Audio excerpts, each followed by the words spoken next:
Terima kasih Anda masih bergabung bersama kami dan kini kita masuki segmen Kreatif dan kali ini kita akan bahas mengenai ekspansi dagangan pasca pendanaan lanjutan sudah tersambung melalui video conference ada Pak Rian Manafe, beliau adalah CEO dan juga co-founder dari Dagangan Indonesia. Apa kabar Pak Rian?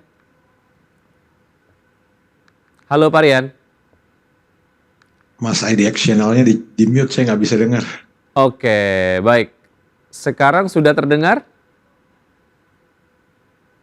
Halo, Pak Rian. Ya, sekarang baru kedengeran. Tadi di mute. Sudah terdengar ya. Baik, terima kasih sudah bergabung bersama kami, Pak Rian. Ini bicara mengenai pendanaan lanjutan, kalau tidak salah inilah pendanaan yang keempat ya, kalau tidak salah Pak Rian. Yes, ini betul, selamat atas pendanaan yang diraih. Seperti apa cerita di balik pendanaan tersebut, Pak Rian? Mungkin Anda bisa share sedikit.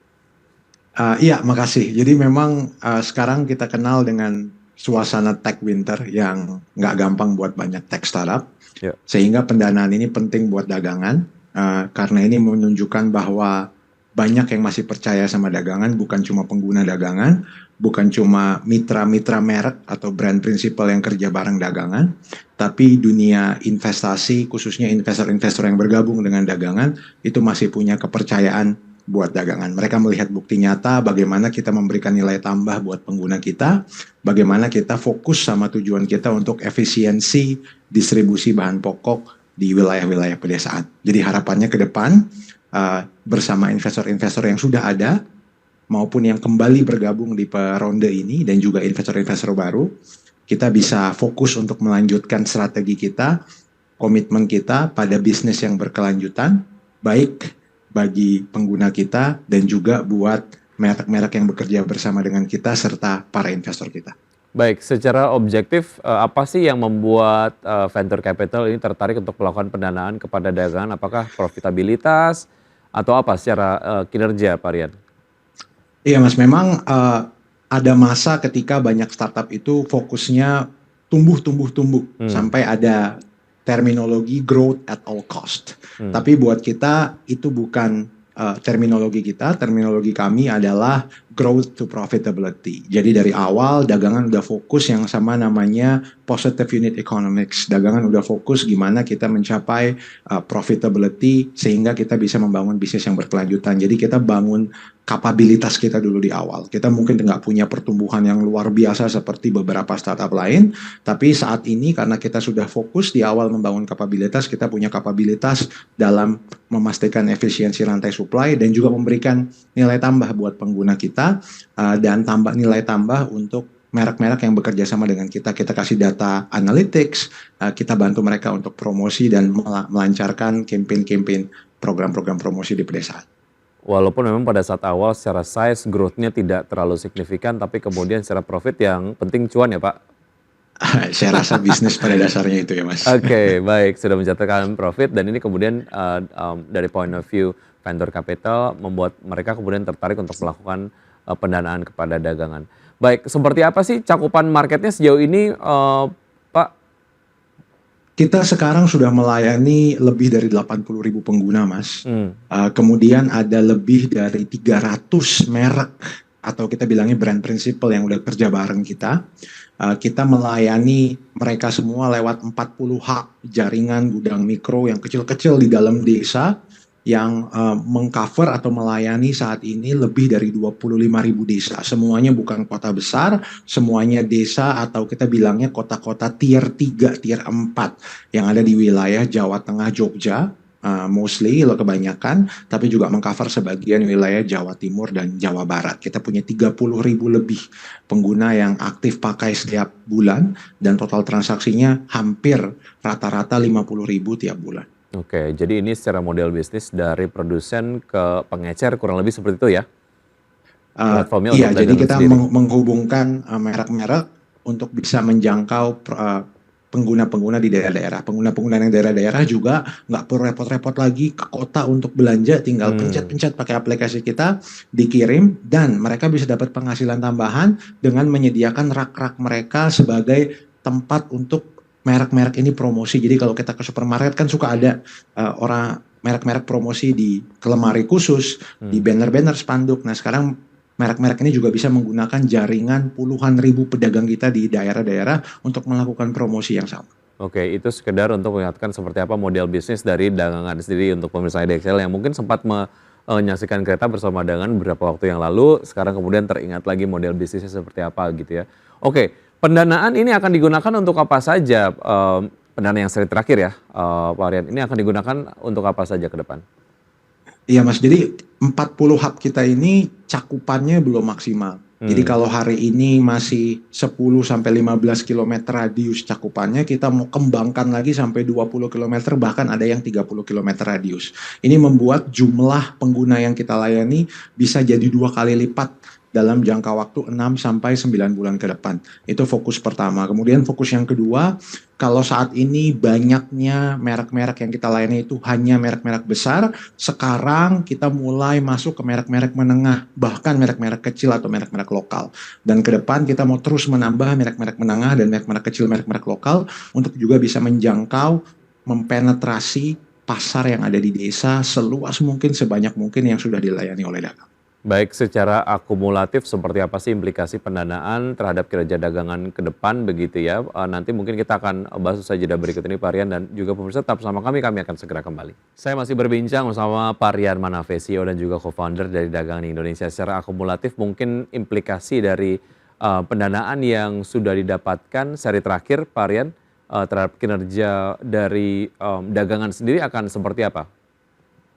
Ya, kita fokus untuk memberikan nilai tambah kepada pengguna dan kepada mitra-mitra merek yang bekerja sama dengan kita. Kalau hari ini kita sudah memberikan produk-produk dengan harga 20% lebih murah, kemudian diantar 24 jam berikutnya, kita akan fokus melakukan itu. Bahkan mereka sekarang bisa request kalau ada produk-produk yang mereka belum lihat di aplikasi kita, mereka bisa request. Kemudian untuk pengantarannya mereka juga bisa request preferensi jamnya.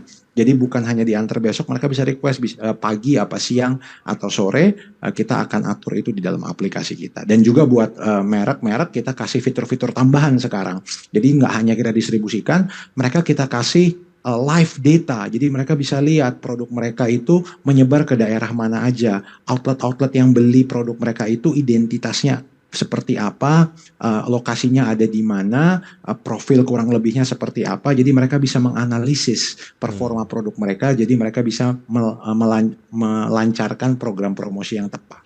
Oke, ada nggak sih pengembangan model bisnis ke depan Pak Rian pasca pendanaan yang diraih? Iya, jadi tadi data-data yang kita tampilkan ke merek tadi itu live dan mereka bisa lihat secara detail setiap hari, dan tidak hanya data, kita kasih insight-insight. Jadi kita kasih rekomendasi. Jadi kita kasih rekomendasi misalnya di daerah ini spesifik, misalnya Kelampok, Bumiayu, market share dari produk snack Anda yang rasa coklat misalnya itu kurang dibanding tempat-tempat yang lain. Jadi rekomendasi kita memberikan agresif pricing, coba tolong harganya dibuat lebih agresif, lebih murah, kemudian membuat promosi-promosi, dan promosi ini nggak hanya offline. Misalnya kita bantu untuk peletakan produk di warung-warung atau pedagang-pedagang dari pengguna kita, tapi juga online. Jadi lewat aplikasi ada bannernya, ada promotion cashback yang bisa dipakai. Itu untuk merek. Kemudian untuk pengguna kita, yaitu pedagang-pedagang yang di desa, sekarang kita itu udah connect mereka dengan pihak ketiga, jadi instansi keuangan, supaya mereka bisa dapat akses pendanaan. Baik. Jadi data-data transaksi mereka kita kasih, nanti ada yang dipilih untuk bisa mendapatkan akses pendanaan, mereka bisa pakai buy now pay later. Jadi beli sekarang, bayarnya nanti langsung ke mitra atau pihak ketiga, instansi keuangan tadi. Adanya harga lebih murah 20%, bahkan kemudian lebih, ini memang untuk market yang tercater di Pulau Jawa saja, betul ya Pak Rian ya? Lalu bagaimana dengan ekspansi bisnis ke depan yang ada di wilayah luar Pulau Jawa? Artinya secara logistik juga kan ini akan cukup jauh begitu, ada memang penambahan ongkos logistik ataupun ongkos kirimnya lah. Apakah kemudian jaminan lebih murah 20%-an ini akan juga dinikmati oleh teman-teman di luar Pulau Jawa jika kemudian akan ekspansi ke sana? Iya, saat ini memang kita masih fokusnya Pulau Jawa. Nah, saat ini yang kita bisa cakup dengan sempurna baru Jawa Tengah dan Jogja. Jawa Timur dan Jawa Barat masih jauh sekali dari sempurna, apalagi dibandingkan Jawa Tengah, Jogja. Jadi saya rasa sampai akhir tahun ini bahkan tahun depan kita akan fokus mengembangkan Jawa Timur dan Jawa Barat. Selanjutnya kalau kita akan keluar Jawa, kita akan mulai dari yang lokasinya dekat dengan Pulau Jawa seperti Lampung, Sumatera Selatan atau misalnya Bali dan Nusa Tenggara sebelum kita pergi yang jauh-jauh. Karena bahkan di wilayah Jawa saja dan wilayah yang dekat dengan Jawa masih banyak sekali merek-merek yang bukan merek besar, merek-merek menengah, bahkan merek-merek kecil itu susah dijumpai Mas di daerah. Dan kalau kita jumpai harganya tuh lebih mahal. Jadi kita mau menghilangkan diskrepensi itu. Kita mau memastikan ada keadilan buat semuanya. Jadi teman-teman daerah juga bisa membeli produk-produk yang kecil-kecil, yang merek-merek menengah kecil ini dengan harga sama bahkan lebih murah dibanding kita yang di kota dengan penghasilan lebih besar. Baik. Saya cukup penasaran bagaimana interaksi dagangan sendiri bersama teman-teman logistik seperti apa. Karena kan memang untuk kemudian mencapai harga lebih murah 20 sampai dengan 30%-an tadi, itu kan memang ada ongkos-ongkos logistik yang kemudian dipotong lah ya. Nah ini interaksinya dengan teman-teman logistik seperti apa dengan model bisnis yang ditawarkan oleh dagangan? Ada implikasinya ke teman-teman logistik nggak? Ya, jadi kita ini hanya menangani last mile. Last mile itu adalah bagian terakhir dari pengiriman barang. Bagian terakhir itu adalah dari hub kita atau gudang mikro kita ke pedagang-pedagang dan pembeli-pembeli pengguna aplikasi dagangan. Tetapi kita meminta atau kita bekerja sama supaya brand, merek atau distributor itu mengirim ke hub kita. Dan ini di luar dari cakupan kita. Kita terima barangnya langsung di hub kita, terima beres lah kurang lebih gitu. Jadi sehingga mereka yang harus mengarrange first mile atau mid mile pengiriman dari gudang mereka atau pengiriman dari distributor pabrik mereka ke hub-hub atau gudang mikro kita. Nah first mile, mid mile ini biasanya mereka bekerja sama dengan logistik-logistik yang saat ini sudah memang bekerja dengan mereka selama puluhan tahun Mas. Oke, sebagai summary pasca pendanaan target dagangan sendiri dalam jangka pendek seperti apa Pak Rian, singkat saja? Yang pasti melanjutkan path to profitability. Target kita akhir tahun ini, awal tahun depan kita akan mencapai profit yang kita harapkan. Bukan hanya profitable tapi juga margin yang kita targetkan begitu. Kemudian selanjutnya adalah mempercepat pertumbuhan pastinya karena dengan pendanaan ini kita bisa memperbesar cakupan hub dari 10-15 kilo menjadi 30 km radius sehingga jumlah penggunanya bisa dibuat 2 kali lipat bahkan lebih dalam 1 tahun ke depan. Baik, semoga sukses dengan berbagai macam capaian yang akan dicapai oleh dagangan ke depan. Pak Rian, sukses untuk Anda juga. Sehat selalu, sampai jumpa. Makasih, sampai jumpa. Baik, terima kasih. Dan pemirsa, kita akan kembali update pergerakan dari IHSG dari pembukaan sesi 1 hingga saat ini. IHSG bergerak di zona merah ya. Tadi sempat dibuka di zona hijau, masih kemudian tetap berada di level 7.300-an, melemah 0,35%. Top gainers ada AMMN, Elsa, SMDR, DOH, Bull, ESA, IOTF, PGO, dan IMJS. Dan top losers ada BBRI, Boga, ISEA, Wika, Telkom, Brand, Labs, PTPP, Wi-Fi, dan juga SMRA.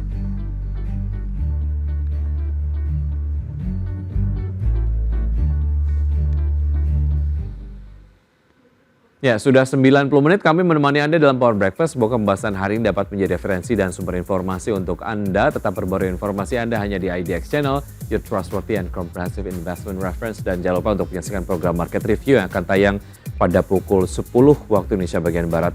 Karena urusan masa depan harus terdepan. Aku investor saham, saya Wiki Adrian. Sampai jumpa.